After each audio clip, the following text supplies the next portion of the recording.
el tema 2, hablando de la transformación de fracciones en decimales y de decimales en fracciones.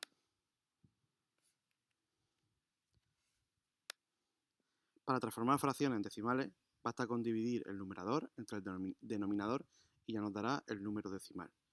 Para transformar el decimal exacto en fracción, luego posteriormente veremos otro tipo de decimales y hablaremos de fracción generatriz, pero en este caso el decimal exacto es un proceso bastante simple.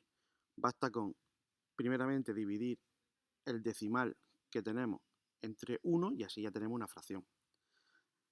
El segundo paso sería multiplicar numerador y denominador por un 1 seguido de tantos ceros como cifras decimales tenga dicho número. En este caso hay dos cifras decimales, ponemos dos ceros y multiplicamos tanto arriba como abajo por 100.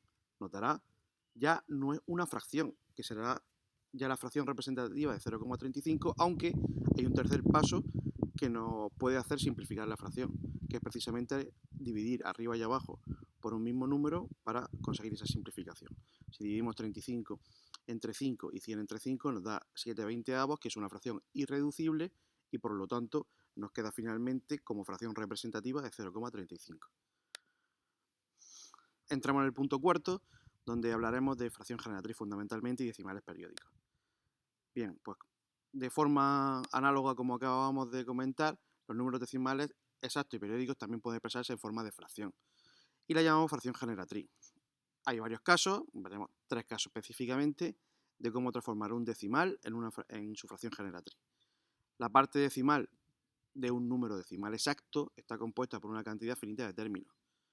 Si queremos transformar 3,2 en su fracción generatriz, la fracción generatriz se hallará dividiendo el número sin coma entre un 1 seguido de tantos ceros como cifras decimales haya. En este caso el número sin coma será 32, como solo hay una cifra decimal, pues dividimos entre 10 y después simplificamos. Siempre al final de cada cálculo de fracción generatriz es interesante simplificar todo lo que podamos. En general en todas las fracciones tenemos que intentar simplificar al máximo. El segundo caso son los decimales periódicos puros. Es aquel que la parte decimal, que se llama periodo, se repite infinitamente. 5,2 periodos, el periodo lo representa este gorrito, y debajo están todas las cifras que se repiten infinitamente. Este número realmente sería 5,22222 y así infinitamente. Para facilitar su notación, pues se le coloca este gorrito que decimos. La fracción generatriz de estos números tiene como numerador el número dado sin la coma, en este caso 52, menos la parte entera, que sería 5, y por denominador un número formado por tantos 9 como cifras tenga el periodo. El periodo solo tiene una cifra, pues se divide entre 9. Se restará y se simplifica si se puede. Por último, los periódicos mixtos son aquellos que su parte decimal está compuesta por una parte no periódica, en este caso el 3, y por otra parte periódica, que es la que se llama periodo. La fracción generatriz tiene como numerador el número dado sin la coma, 238, menos la parte entera seguida de las cifras decimales no periódicas, 23. La única cifra periódica es el 8, pues ponemos las otras dos, 23. Y por denominador, tantos 9 como cifras tenga el periodo, en este caso solo hay uno, y seguido de tantos ceros como cifras tenga la parte decimal no periódica, que también hay uno. Por lo tanto, dividimos entre 90 y simplificamos una vez que hayamos hecho la resta. El último punto del tema habla de los decimales infinitos no periódicos, es decir, lo que se llaman los números irracionales. Los números irracionales son aquellos que poseen infinitas cifras decimales no periódicas, que por lo tanto no pueden ser expresados como fracciones. Estos números pueden haber sido descubiertos por la escuela pitagórica al tratar de resolver la diagonal de un cuadrado según el teorema de Pitágoras, siendo el resultado la raíz cuadrada de 2, y que por otra parte esto provocó grandes problemas internos de todo tipo en aquella comunidad pitagórica.